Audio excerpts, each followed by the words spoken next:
What's up, everybody? Welcome back to another Thursday episode of Clapback Culture. I'm your girl, Jules Jessie. And of course, I'm so glad to be here.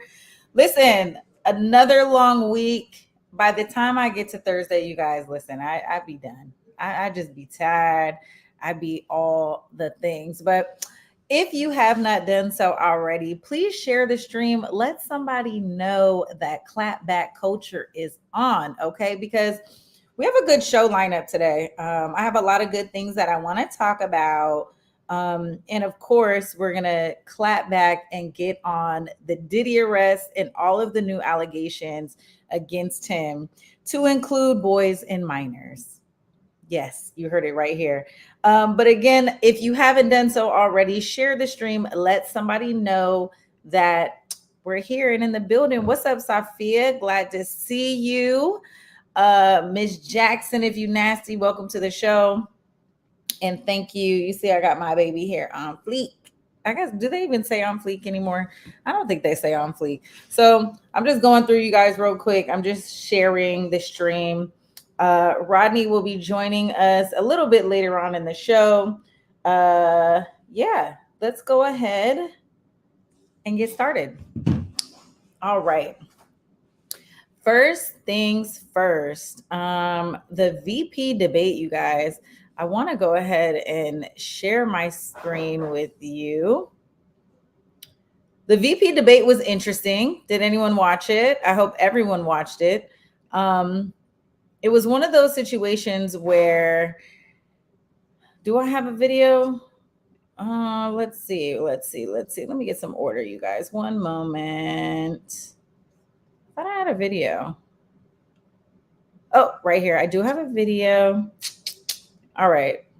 I got the video and it is right here. Is it right here? I'm 418. It's not that. Student loan. Oh, VP debate. This is not it, you guys. I'm sorry. All right. Interesting. Let me see. Let me see something, y'all. Let me see. Is it this one? Nope, student loan forgiveness. But can you guys see this? Okay, cool.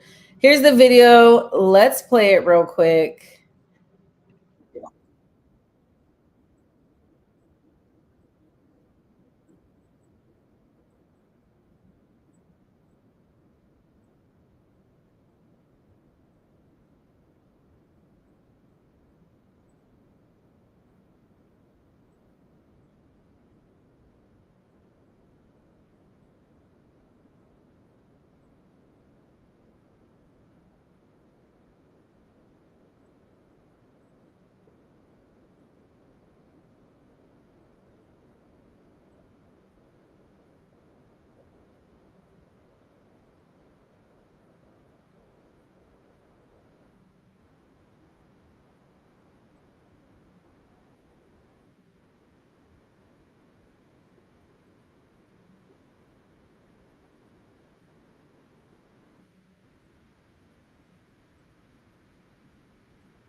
Alright.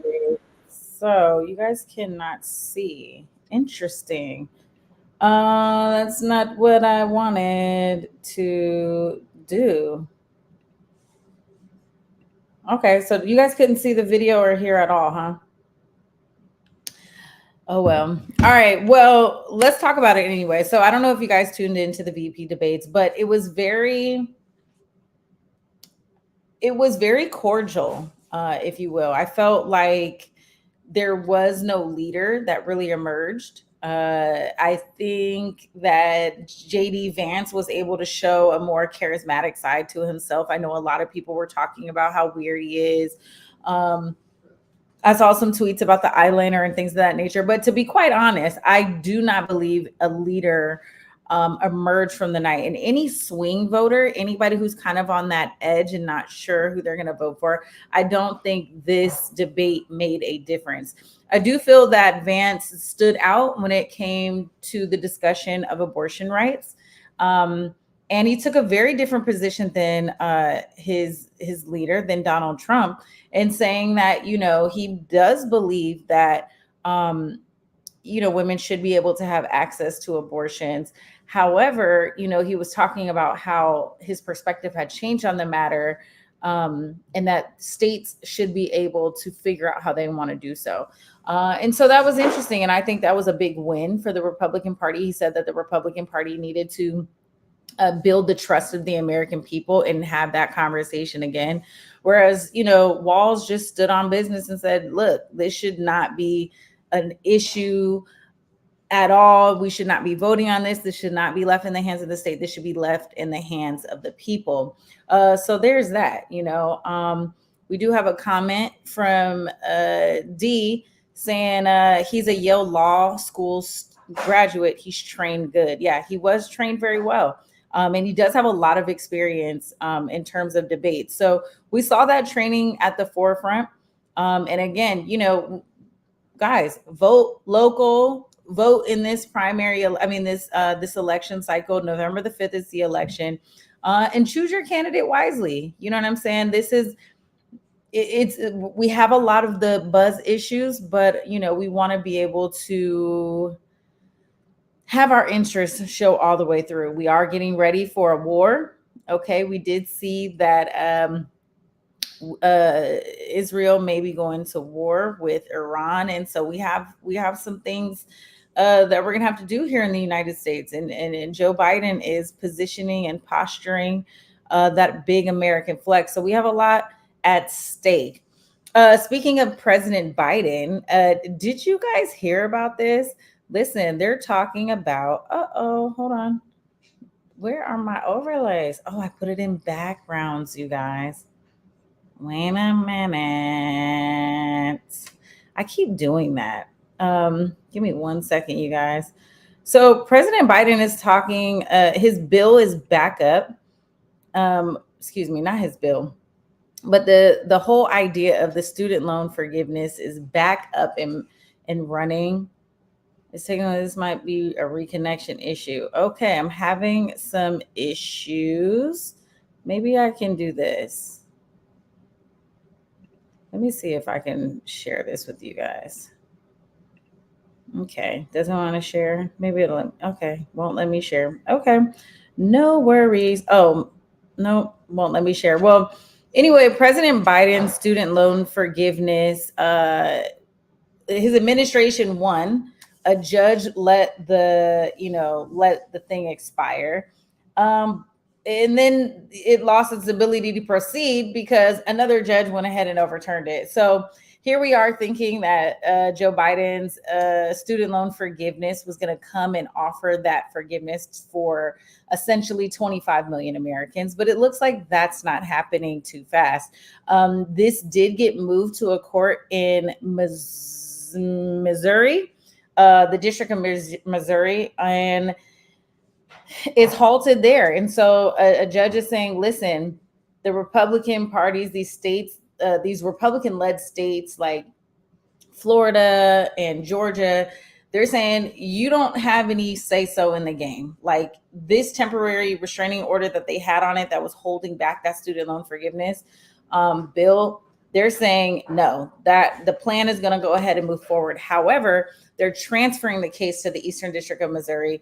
And so now a judge there is going to see what implications it will have on the Missouri Higher Education Loan Authority, because they're saying that it would hurt the state tax revenue and the earnings of that state entity, which is the Mohela. So again, we're still a little bit in the weeds, but we're fighting. I mean, I'm glad to see that President Biden is still fighting to get this going. It is one of those situations where, we want to have that student loan forgiveness. But let me know in the comments, do you guys really feel that it's the government's responsibility to change to take over that debt, right? Um, I'm hoping, and D is saying that his loan was already discharged.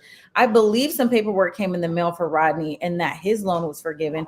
But log into your federal education login and check, and you can see online if yours is there. So again, is this the responsibility of the government? Here's why I think so, right? Because when we're talking about this, we're talking about prioritizing we're talking about prioritizing different borrowers. And some borrowers, you guys, are actually having to pay more than what they borrowed. And so in President Biden's forgiveness plan, they're prioritizing four classes of people: those who owe more than they originally took out, and people who have been in a repayment plan for just decades. So there's people who've been paying on their student loan for 20, 25 years. And those people, listen, we should go ahead and resolve their debt. Students from schools with low financial value. So I don't know what that means, but let's figure out how we can address those loans. And lastly, those who qualify for loan forgiveness, under an existing program but have not yet applied. So some folks, listen, if you haven't applied, if you have not made yourself interested in some of these things, go look, because you might be eligible for forgiveness outside of Biden's plan. But yeah, that's that topic. Hey, Clapback family, says Dominique. I want to welcome everybody to the show. So good to have you guys in here. Listen, Dee's talking about that pork strike on the East Coast. We gonna talk about that too. That's coming right after this.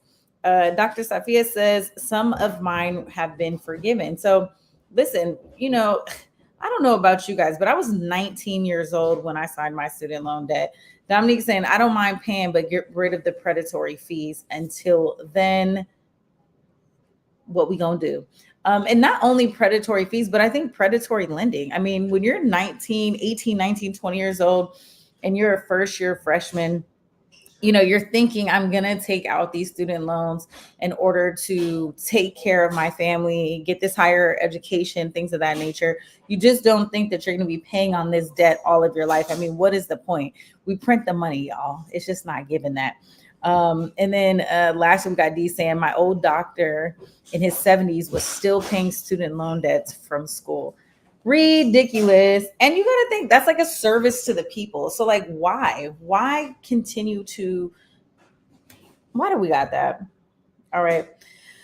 All right, y'all, let's talk about the strikes. Let me pull up my notes on the strike. So the union, excuse me, let me pull up my notes. The port strikes are at a end for now because dock workers reached an agreement on wages. A part of that agreement was that they are to receive a $4 raise over every year for the next 6 years until the contract ends. So the port workers were on strike and they said, we not gonna move nothing until we get into a viable contract. And so those things are happening in the process. So they've extended this, I believe, 30 days, so that these negotiations can take place and they're going to reopen the port and workers are going to get back to work under the guise that this is going to be the agreement. And and just kind of tying up those loose ends. So again, shout out to folks that are in the union and using their power to control. Closing down those ports. I mean, I've seen a lot of people running out and going to grab that toilet paper and hoarding a bunch of things. Guess what? The toilet paper is made right here, you guys. We're not importing and exporting that. Now, if you want to hoard some bananas, maybe, because those are like 100% imported. But I am glad that the local media went ahead and told you guys, like, you don't need to stock up on all these paper towels and toilet papers. It's not given that. But workers are back to work, and rightfully so. And people need to have a livable wage. There's so many things happening right now in terms of our economy. We're seeing working class people, and really everyone, right? Everyone across the board, I think, except for like these huge CEO and bigwigs. We're not making enough to sustain ourselves for the world that is the economy that is out here right now, right? Rent is going up, insurance is going up, food is going up, gas is going up, but our paychecks and our salaries are staying the same, right? How is that possible? And so we need to be able to continue to make livable wages, because we are all robbing Peter to pay Paul. I don't know not one person who's just like, oh, I'm so comfortable right now. I mean, you go to McDonald's, a burger, a fry, and a drink is $20 now, which is it's ridiculous. So listen, we have to prioritize earnings and wages. And shout out to the union workers who have so much power in their hands and fought tooth and nail for themselves and for the people. This is some of the things that we want to see. But again, maybe we need to do some strikes too, man, because guess what? The raise ain't coming. You know what I'm saying? When is the raise going to come? I know at my job, if you ask for a raise, everybody feels some type of way. And so I wonder why that is. Like, if you ask your boss, like, where are you at in prioritizing a raise or a promotion, like, they get very offended. Has anybody felt like that, or is that just me? Because I'm not scared to have a conversation about money, but it does seem like when that conversation comes up, people don't want to talk about that. And I'm not that way. You know what I'm saying? I see you, Sophia, with the laugh, but am I lying or am I telling the truth? Because if you bring it up, everyone's like, what you talking about, Willis? No, I'm talking about my good raise.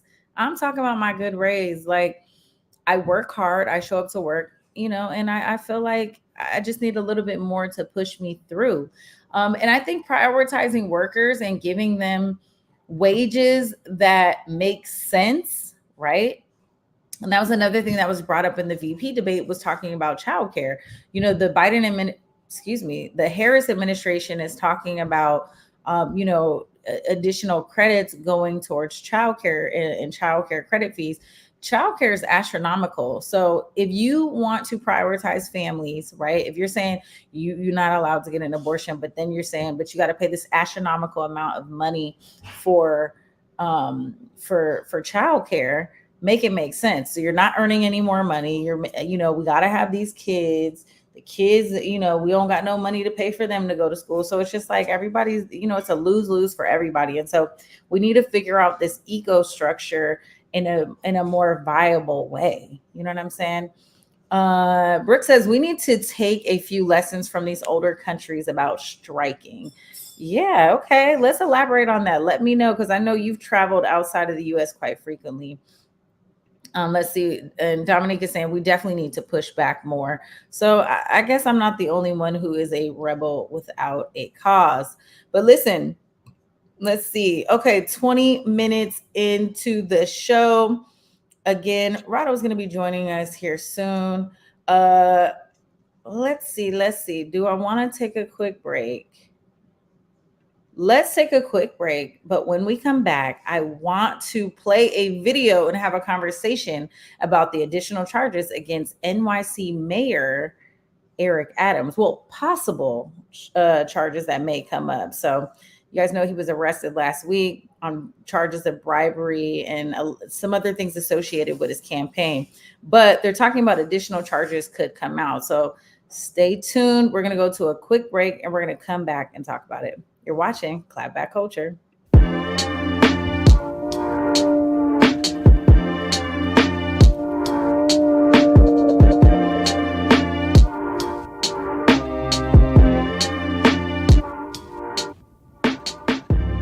Converge Media produces culturally relevant content for Black and urban audiences. Our coverage is raw, transparent, and objective, praised by community leaders, government officials, and residents.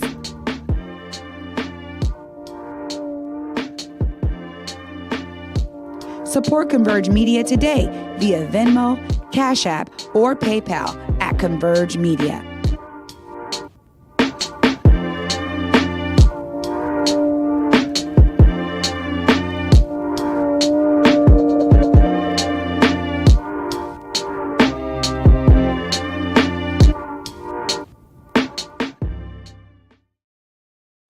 All right, y'all. Welcome back to Clapback Culture. I'm your girl, Jules Jesse. And if you have not already, please share that stream and let somebody know that Clapback is on. You do not want to miss it. All right. So, New York Mayor Eric Adams was indicted, and the allegations is that he secretly solicited and accepted freebies and illegal campaign donations from wealthy foreigners, including the some Turkish officials. They said that he accepted some like penthouse suites and some upgrades, and a lot of these sweet deals, this massaging, if you will, with the candidates as far back as 2014. And they're saying in exchange, uh, Mayor Adams pressured the fire department of New York to approve the opening of a new Turkish consular building in the city without a fire inspection. So that's what the indictment states. Mayor Adams is saying, listen, as more information comes out, you guys are going to see that we jumped the gun. Those were almost his exact words. And he's saying, I'm not a criminal. This is not something that I did. His campaign is really having that view right now. Everyone's looking into the campaign because they're saying that the campaign did this and that Mayor Adams had no idea. So these allegations, you guys, represent the core of the federal indictment charging him. And there's 5 different counts. So bribery, wire fraud, conspiracy, and 2 counts of soliciting campaign contributions for foreign nationals. I'm gonna be honest with you. Let me show you this. Let me show you guys this. Let's share my screen. I know y'all can see the screen, right? This is essentially the hotel room. Just let me know down in the comments if you guys can see this. But this is the hotel room in Turkey that they're saying that he stayed in. They're also alleging that he accepted over $123,000 worth of luxury travel benefits from 2016 to 2021. Okay, I'm being said that you can't see the screen, so never mind. But do y'all believe that?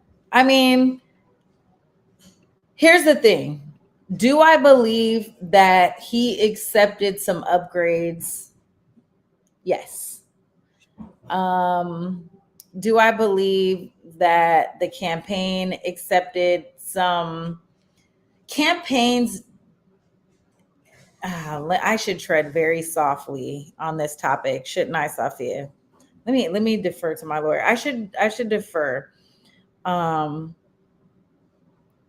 I'll say is I don't have any firsthand knowledge of this, but I am under the impression, like many other Americans, that this thing happens, that political officials and are often front facing, and that they have a team of individuals who are supposed to do all the checks and balances. And oftentimes the candidate is so engaged in either doing the work that they're not in the weeds and in the details. And so, their team is saying, oh, we booked you a hotel in Turkey. Have a great time. You're going to go meet X, Y, and Z. But they're probably not thinking the candidate is likely not thinking of all the particulars, and that can oftentimes get them in trouble. And so we have historically seen a lot of political figures undergoing this. And I'll just be quite frank, my council member was arrested for bribery a couple weeks ago. And so here we are, you know what I'm saying, a person on that team. And that's why I said, I want to tread lightly on this topic, because I don't want to present that this is something that I know firsthand, because I don't. But I do understand that a lot of politicians have been charged with bribery, or indicted rather. And that, I don't want to say this is business as usual, but this is something that we see quite often. And so I don't know. OAC is calling for Mayor Adams to resign. What do you guys think? Do you think a political official, if they are indicted, arrested, charged, but still have to have their day in court, do you believe that they should step down from their seat? At what point do you believe that they should step down? And so we've seen that, Mayor Adams has done some great work for the state of New York. He's doing incredible work. I mean, the last big thing that he had was he rolled out this entire plan to control the rodent infestation in New York City. So, let me know what you guys think in the comments. D is saying he should resign. These are some big allegations. You know what I'm saying? Should we wait for him to have his day in court, or is it time for him to just have a seat? I'm gonna let some folks tap in on that are watching, because I know you guys got a lot to say. I'll give my 2 cents here. I think when you are elected by the people, you have an obligation to be a part of those details, right? You have to select a proper team that does things above board at all costs. And a part of protecting the candidate, a part of protecting the official, is making sure that you have their best interest at heart. And so these little shady deals, you have to be very careful about them. And so do I believe that Eric Adams had any idea about this? Not really. I think that oftentimes, these things could happen. And so we don't know. But Eric Adams is very confident that these things that he'll have his day in court, and that things will change. And he said that we jumped, a lot of people jumped the gun a little bit too soon. So it is what it is. But there it is. Everyone should be able to come up with their own opinion on the matter. For me, I'm on the fence. I don't know what I don't know. That's how it is. And so hopefully, it is investigated. And if it is found that he had some knowledge of these things, then absolutely he should be removed from his seat. And there's that. Because it's all about transparency and trust. You cannot do that as an elected official. I did hear someone say that, the trust and transparency that you put in elected an official, this is one of those things where there is no gray area, right? It's black and white. You have to uphold a standard above the average, right? Like you have to, there's the standard, and then you have to be above that, right? Your ethical values have to be that big. So there is that.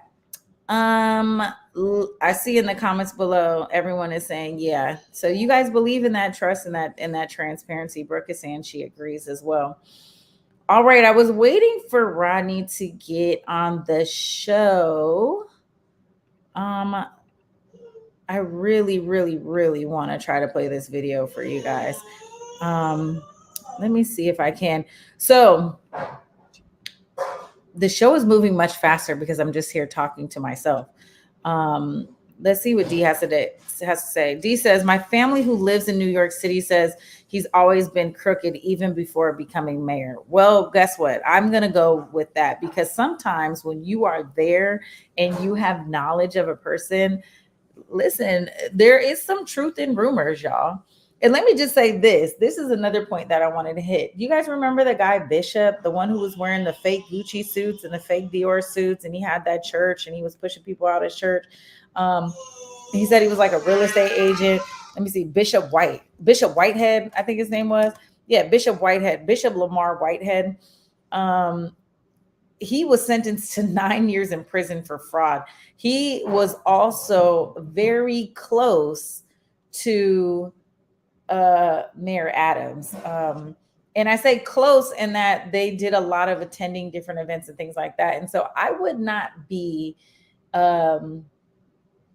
surprised if they being the Fed starting an investigation once they picked up Bishop Whitehead. And so you guys remember he was that super flamboyant pastor. He made the headlines when he was robbed for his chain on live stream. And then people were saying that he faked the robbery because he wanted to get the insurance claim. So yeah, that was a funny time. That was a shady time. But listen, I knew it was downhill from there when he got picked up. So he was sentenced to 9 years in prison, you guys. He was so flashy and flamboyant. He should have just stayed below the radar right there. But A part of his fraud was including taking $90,000 from a single mom, and he was taking money from some people in his church with promises that the money would serve as an investment and to provide her with a home. So yeah, he's a super shady character, using money under the guise of the church, and I mean stealing money under the guise of the church is just diabolical and nasty work. You know what I'm saying? All right, let's go ahead and jump into Diddy. I'm going to take one more quick break because I want to do some technical work and see if I can get this video to play. So I'm going to give you guys a quick break. And when I say quick, like 1 minute, 1 minute, 1 minute. So stay tuned, grab your drink, come on right back. You're watching Clapback Culture.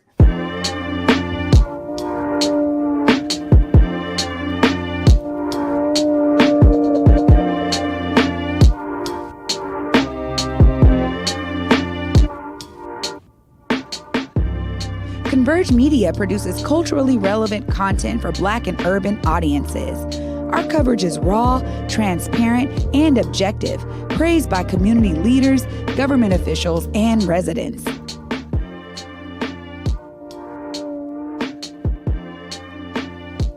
Support Converge Media today via Venmo, Cash App, or PayPal at Converge Media.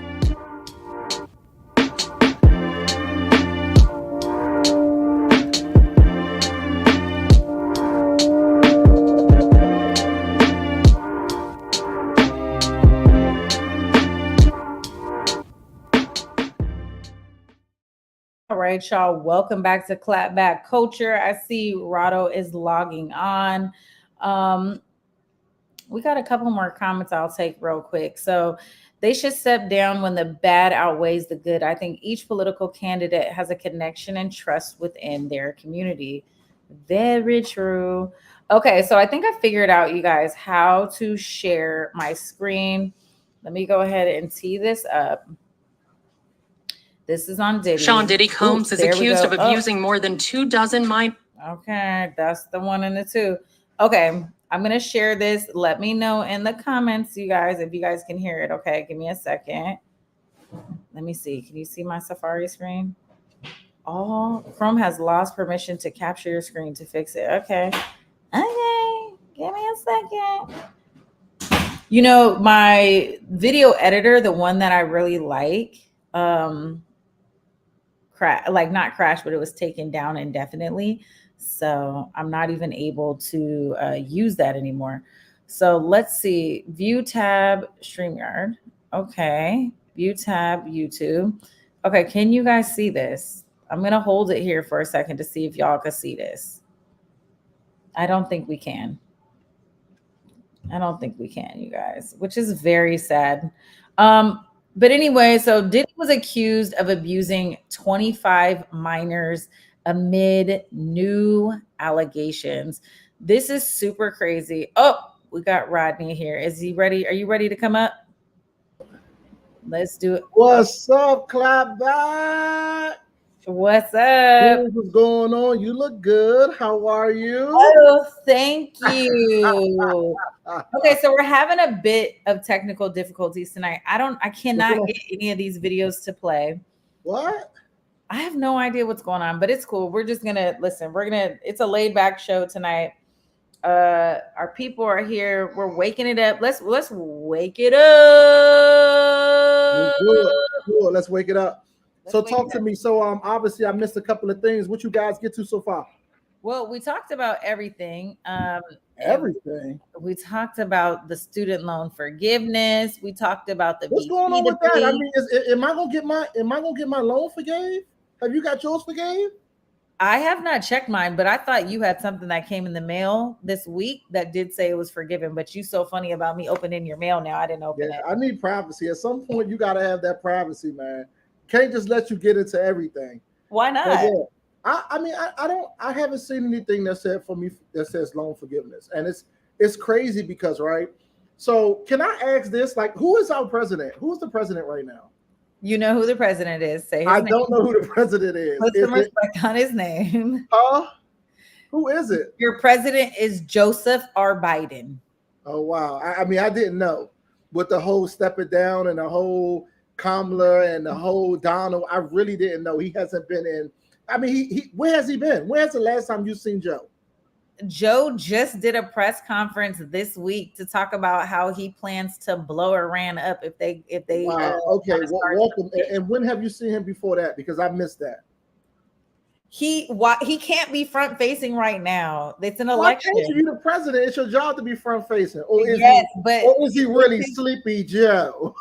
Sleepy Joe is meant to fall back right now because he is endorsing Kamala Harris, so he's letting her take that shine.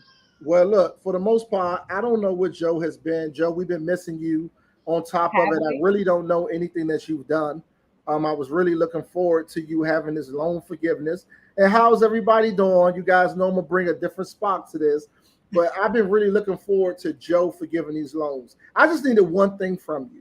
You know, when we think about Trump, we think about the stimulus loan. When we think about Joe Biden or Sleepy Joe, we think about the loan forgiveness. For us that got all these $50,000, $60,000 in loans, that's the least you could have did for us, Joe. But I don't know where he's been, and I definitely haven't got my loan forgiven. So Joe, if you're watching this or anybody from your staff watching this, Joe, look out for me, please. Sincerely yours, Rado. Oh, Lord Jesus. All right. I want to spend the remainder of our show on Diddy because it's a lot.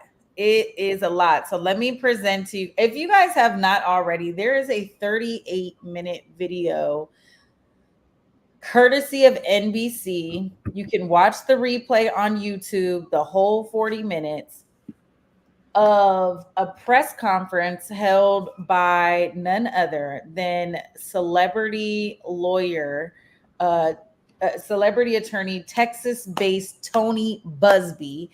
He is known for a lot of these big, what do they call those cases? Civil cases. No, not civil. Well, it's a civil case, but it's a case when you have a lot of different people in them. Safia Tapia. Class action. Thank you very much. Still civil cases, though. They're civil cases. Let's call them non-criminal. Well, class action cases, but he's huge, right? And so he did a 38-minute press conference with all of these other sexual assault advocates. I mean, he brought in the team. He came with receipts. Yeah. He said that Diddy is now being accused of sexually assaulting 25 minors, including a 9-year-old. Okay. Out of 400 people that came out, he's saying that he is representing 120 individual civil lawsuits for these horrifying allegations spanning back for the last 3 decades. So let me break down what that means, y'all. There's 120 people. All 120 of these cases are going to be individual. Yeah, wow. They're all going to be individual. These cases, you guys, are serious. You know what I'm saying? They're very, very, very serious. All of them, I mean, from rape to being drugged to being sexually assaulted. And again, 25 of them being minors. And out of the 120, they're saying they're both male and female. So I know a lot of people felt like that was kind of salacious. And Rodney, your Instagram is on. I'm looking at it. Oh, man. Yeah, I'm looking at. Oh, shoot. Let me see. Hold up. Now it's on. Oh, well, that's okay. It's on now. All right. So let's do it. So let me know what you think about this case. I know that you were an individual and you were standing down with Diddy and you were saying, you know, you was 10 toes down with your boy. So I was, and this right here is definitely troubling to me. So initially my thing was strong man. So obviously it was the whole Cassie thing, first of all. I really didn't agree that a woman who has been with Diddy 5, 6, 7 years could actually end that relationship, go off, get married with her husband for 4 or 5 years, be separated, and then come back and decide to say, I want $30 million. And that is still something that I agree with. And when this information come out, not only are we going to see Cassie in these videos, but we'll see her a willing participant and somebody who also recruited individuals as well. With that being said, I don't want to hit a whole she was made to do this, she was forced and all this. No, I will stand behind my actions and say that no matter how abusive Diddy was, Cassie chose to be there because it gave her a better life. And my thing is, it doesn't make it right, but women get a chance to choose the same as men, or if you're going to be in this abusive relationship and get on private jets and eat the best of the best in the world, or you're going to sit up there and leave and be broke. And she chose to stay. So I don't want to hear any of that. However, with this new lawyer coming with these new allegations and bringing these things to the light, it has changed my perspective. And I am very, very sensitive when we're talking about minors and we're talking about our youth. My whole thing was, I hate how we throw away our billionaires because we don't have many as Black people.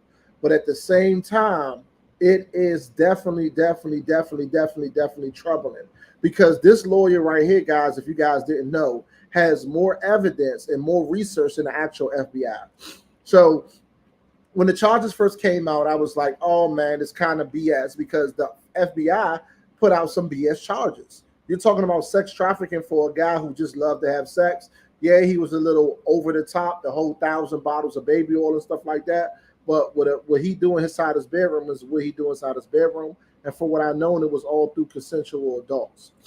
However, with the new allegations coming out about him drugging individuals over time, I really, really hope that this is true.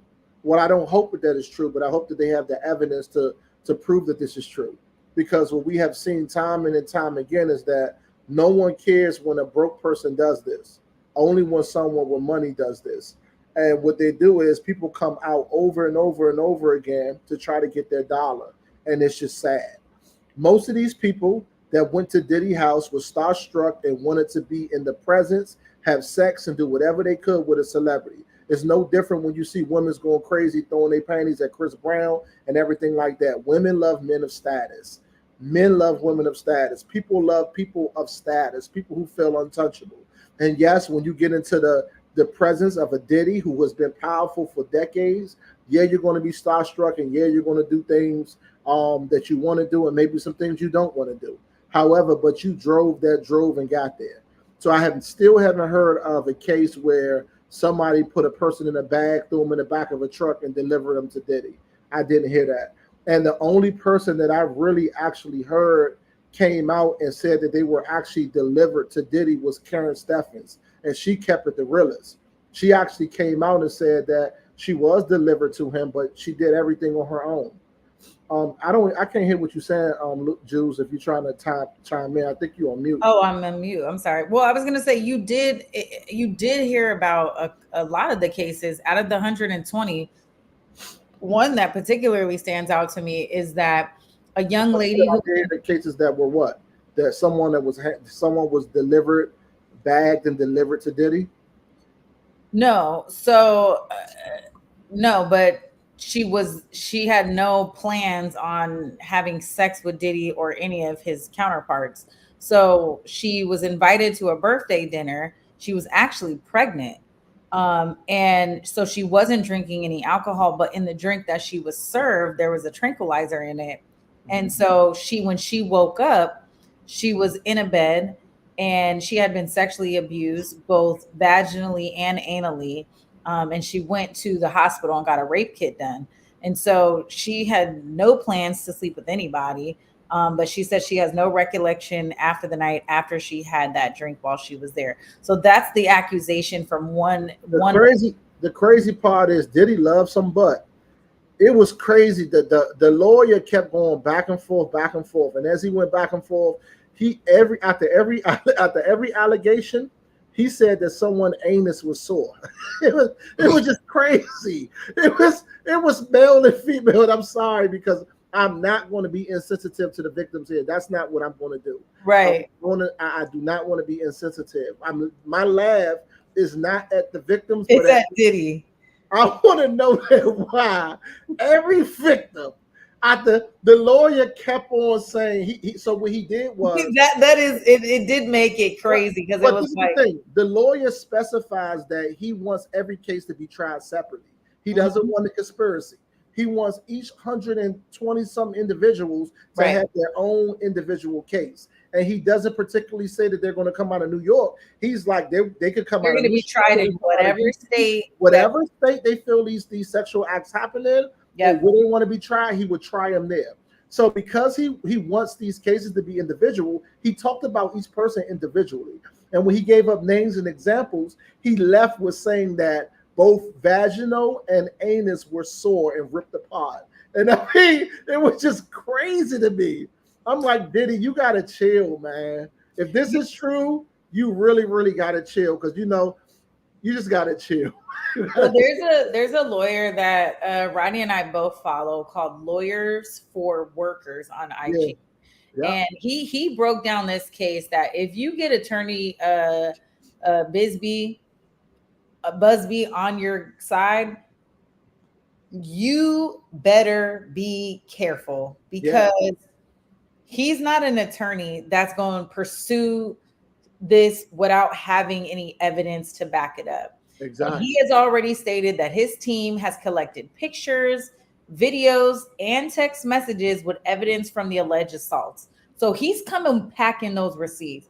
So Diddy, you're a wild dude, bruh. Like, I am not supporting you, bro. Like, I am actually very strongly standing on the side of the victims right now. He's guilty until proven innocent, in my opinion. And I only say that because you're like, this has been, Diddy is like the dirty uncle. You know what I'm saying? The dirty uncle who always wanted the girls to sit on their lap and X, Y, and Z. And nobody said anything in the family. Like, we all knew that Diddy had these like super freaky parties and he was into all of this stuff.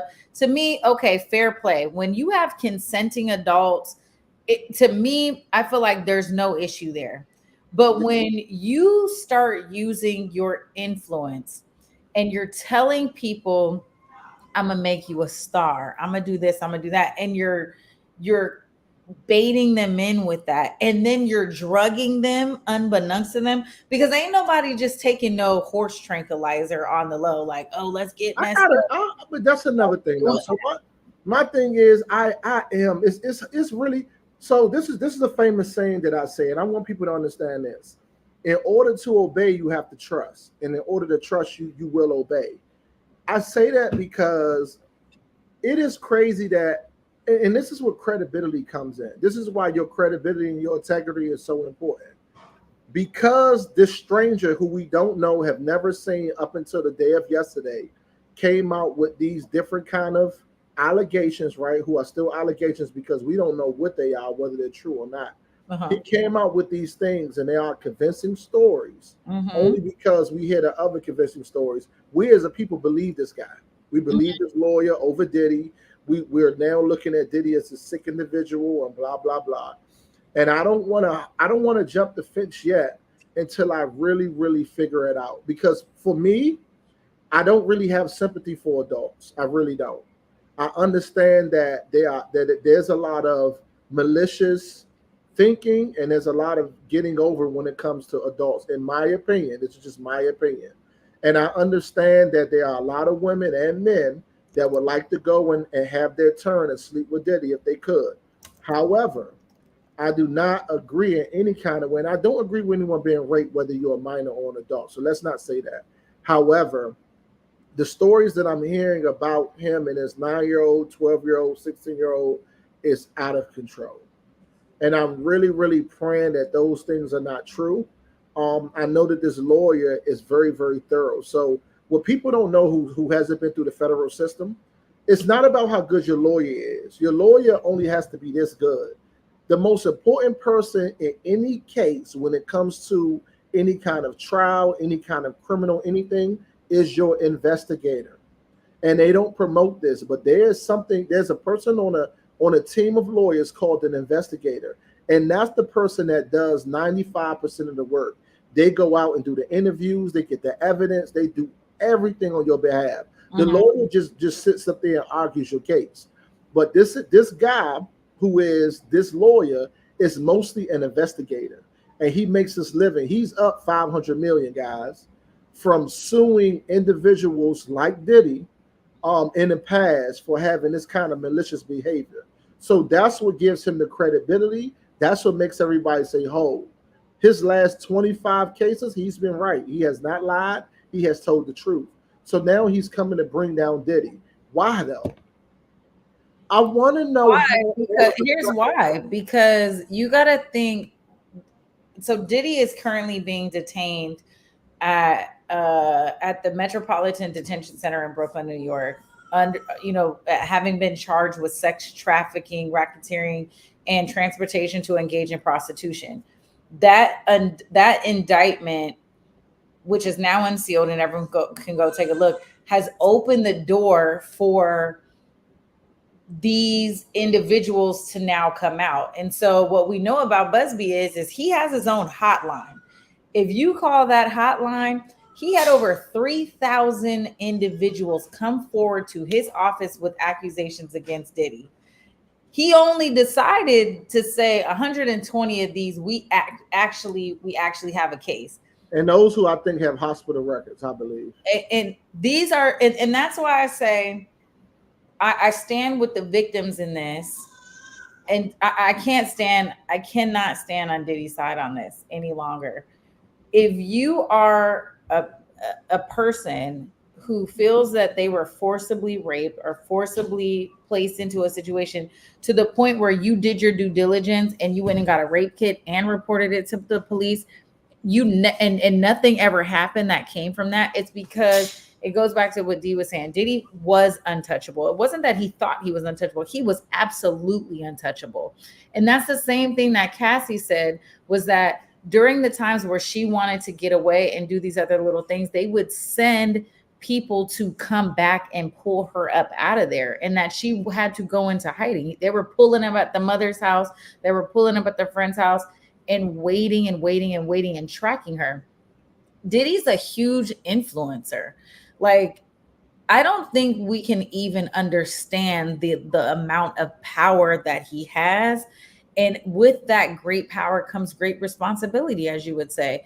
This is a person who is irresponsible with the lives of people. You don't get 25 minors and a 9-year-old accusing you of sexual assault. You as a man would never even, there would never be an opportunity for someone to allege that, let alone 25. You see, well, I'm not rich like Diddy, but I would be pardoned if I was him. So can I play devil's advocate for 1 second? Well, hold on, let me finish my thought. But what I'm saying is, even if you were the top 1%, the wealthiest of wealthiest, how is it possible that you've been trick bagged into a position that over 120 people right now have strong cases of sexual assault?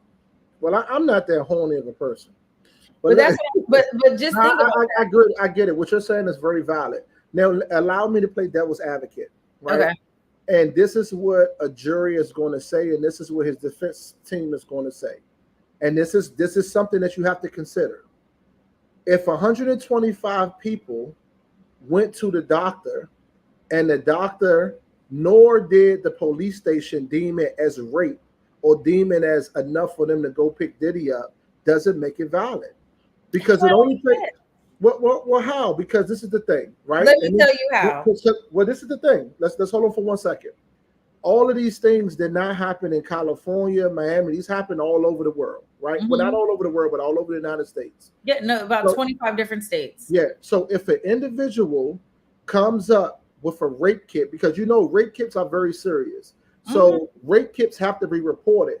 A doctor has to report the rape kits to the local authority. It doesn't matter if you want it to go out or not, right? So if there is a violation that shows tears in a woman's vagina or her anus, and it deems close to rape, if you go and say Sean Puffy Combs is the person that raped me, his address is X, Y, and Z, this is where I was, and this is my proof. You mean to tell me that an officer won't go over there?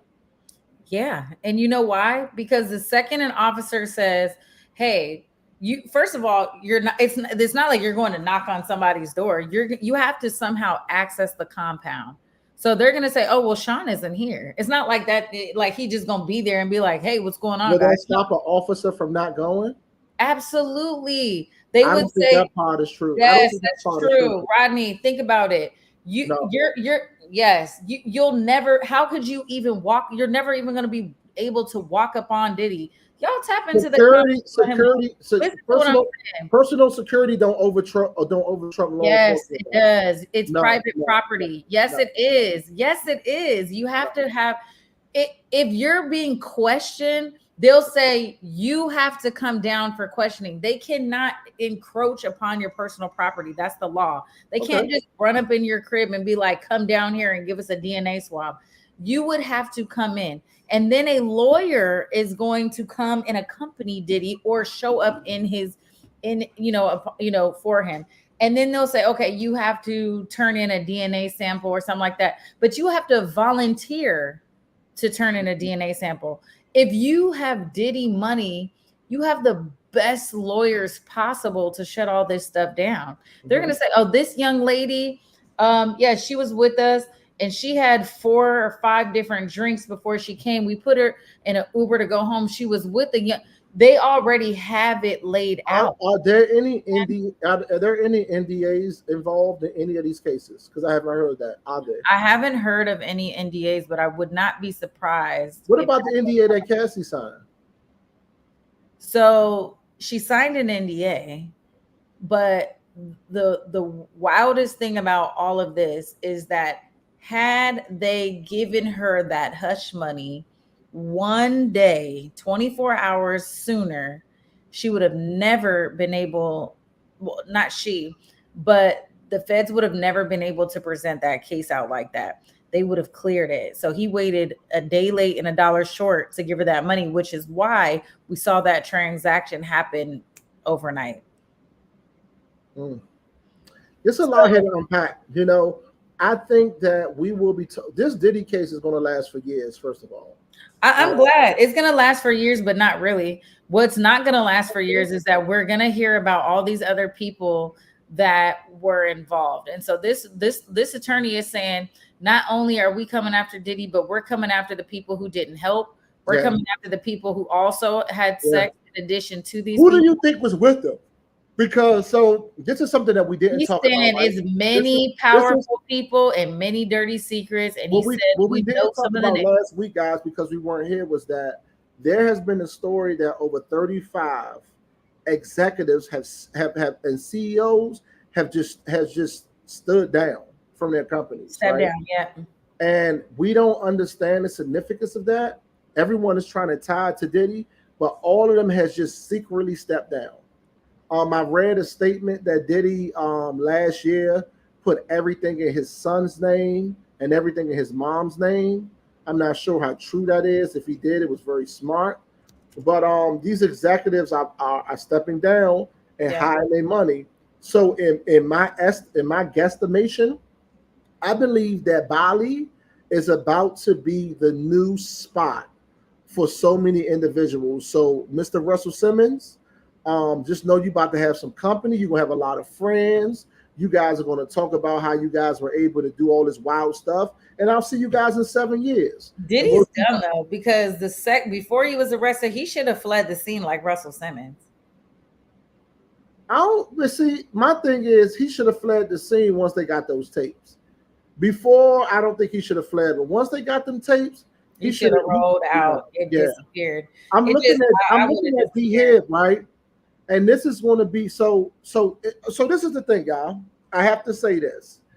And you guys know I always give my Black perspective on things, right? And Lucy, she always hold her breath when I do it because, yes, I am pro-Black. It doesn't mean I don't like the white people. You guys are cool with me, but I love me some Black people. I really want to talk about D-Head and him saying that Jay-Z and Beyonce are going down also. I want you guys to stop for a second and understand that there is a force that will strategically bring us down as a people. And hip hop music and entertainment is one of the biggest ways It influences our culture. It's one of the biggest influences that we have. That's if true. you strategically go at our billionaires, our juggernauts, we're not talking about the money. We're talking about the influence of how they shaped us. Yeah. Diddy has shaped the culture. Beyonce and Jay-Z has shaped the culture.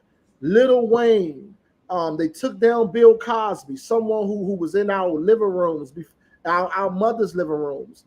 If you attack and bring down our individuals because of their secrets, you are going to tear this black population down. And you better not think in any kind of way that other cultures are not dealing with some of these secrets. Now, I agree with this. What you're saying is white culture has their leaders and their influencers, their shapeshifters. They all got secrets and they got dirty skeletons in their closet. Trump is running for office. Come on. And Biden is running for office. Biden's son is out of control. Right. There's that. So these are powerful white men and some women that have this incredible amount of influence. And what I believe Rodney is saying is, like, you look at somebody like Donald Trump, who has been convicted of 36 different felonies, who respectfully is a judge is saying, oh, we'll figure out your sentencing date, and giving him an opportunity to see if he will win on November the 5th. Because if President Trump wins on November the 5th, he'll never go to jail. He'll never, everything will be wiped away because there's nothing you can do with the sitting president. I don't think he's going to jail now. He's not. There's nothing that's going to happen to Donald Trump. It's one of these things where look at D-Head putting them jams out. He's saying that. And so another thing that, is being alleged about Diddy is that all of this dirty laundry is coming out because he wanted to purchase Diageo. He wanted to purchase Diageo. And what makes that important is that alcohol is not that it's not taxed, but there's no restrictions on alcohol in terms of the profit or something like that. And there is no black people in power that controls it. So you have to understand. But it's bigger than just that. It's bigger than that. There's no regulations on alcohol. And so because there's no regulations, there's a ton of different ways that you can pull money out. And so it's all good when he wants to be a Ciroc boy and be the face of, Ciroc vodka. But the moment that he wants to own it and own Diageo, the company that... So the problem was, and I'll tell you guys this super quick, right? Real crazy story before we get off. So Ciroc, which is still a company behind the whole Diageo stuff, Ciroc came in and they wanted to actually work with Diddy. They seen how he was influencing the culture. Ciroc was only putting out 40,000 cases a year throughout the whole United States. Diddy came in one time, had a drink of Ciroc. No one knew what Ciroc was, didn't care what Ciroc was. Diddy came in and told the founder, look, I want my own brand, my own everything, and I'm going to show you how powerful I am. Let me have Ciroc. The founder gave him Ciroc, and he went from 40,000 cases to 40 million cases worldwide. Diddy was getting paid $60 million a year from Ciroc. He left that and said, you know what? Now it's time for me to do DeLeon. DeLeon was his own thing. Diageo, that has everything to do with the Ciroc thing. DeLeon was something that was supposed to be his. When he had DeLeon, the suppliers were supposed to go over in Mexico and plant him what is it called, Jules? Agave plants. Agave plants. There you go. He went over and seen that there was no agave for him. And when there was no agave for him, he put on a show and basically stopped marketing and stopped doing a lot of things. 50 came on, and 50 ain't no dummy. I don't care what you guys say. When 50 talk, it's real. 50 came on national news and said that, don't get it twisted. This all came behind Diddy getting too powerful and about to be taking over the liquor brand. And I'm telling you, it does not take away that Diddy might have done some heinous acts. But trust and believe, people highlighted those heinous acts in attempt to blackmail and bring him down. And it is sad because if you go in the past of any one of ours, you could find something that would at least send us to jail or at least embarrass us in a way that we wouldn't want anyone to know. It's called your darkest secret. And there are so many individuals that have it. Diddy is being targeted. Diddy is being manipulated. Diddy is being thrown out of the game. And Diddy is also, let me tell y'all this, Diddy is being made an example. It's like whooping your kids in front of your other kids. Diddy is being made the example of what it looks like to be a black man and you getting too big of yourself. So I'm telling you right now, at some point, we have to rise up and discipline our own people. We got to stop allowing America to take our billionaires and do what they want with them. And but we need to hold our billionaires accountable. That's true, but there's a way to hold our billionaires accountable, right, and this is not the way. Yeah, but I think the note that I'm going to end on, I'm going to end it with this. I partially agree. I agree with the fact that we need to hold our billionaires accountable. And I also agree that this is our Black leaders have been historically dismantled. And we as a culture need to have higher standards, support and protect our 1%ers, our billionaires, because this is the type of shit that has to stay in house. If you are one of the people that are around Diddy and you see that he is dealing with minors, male and or female, there has to be a stop to that. We cannot keep giving people access to our kids, and we can't keep supporting things that are wrong because we don't want to lose our job or we want to stay in this circle.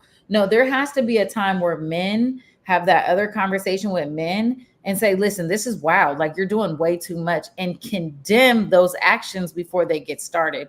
Because I think what happens is you see somebody like Diddy, and then you look at somebody like Jeffrey Epstein, and it's like they're both into the weird kind of same stuff. Maybe that's what happens when you get to this huge, platform and you have all this wealth and this fame and this fortune. Maybe this is, the demons that come and start invading you. But at what point do we hold the people around him in his circle accountable to say this is not okay? And across the board, we see this with different athletes. Yep. We see young and old. When you have these young athletes, and we always say they need a mentor, they need somebody. Like, we cannot always yes man these leaders, because guess what? The dismantling and destruction of Diddy is the dismantling and destruction of all of us. Yep. We no longer will have Revolt TV in the same way that we had it. We will no longer have the brilliance and the mind that is Diddy. We won't have it. And so we won't have it because nobody else checked his ass. And now he's going to have to die on the sword, like we say, and stand against this stuff. If he didn't do it, the truth shall set him free. But guess what? It sounds like it's not going to happen. So we're going to stand with these victims, good, bad, or indifferent. And I do agree that, again, some of this stuff may not all be exactly what we see it to be. But this lawyer is saying that many other powerful people are going to come out, and many more dirty secrets are going to come out. So that's our show, you guys. Listen, we're so glad to have you. Thank you so much for always tuning in weekly to Clapback Culture. Rodney, when you're not here on Clapback Culture, where can they find you? Guys, when I'm out here, you guys can find me at Roddo007 on all platforms. That's RODDOE007, even Gmail. All right, Gmail. Well, I'm your host, Jules Jesse. You guys can find me on Instagram, Twitter, and TikTok at Treasure of Jules, Jules. That's how you spell that. Please pull up, follow me. Let me know what you want to talk about next week. Until then, be good and stay peaceful. Peace.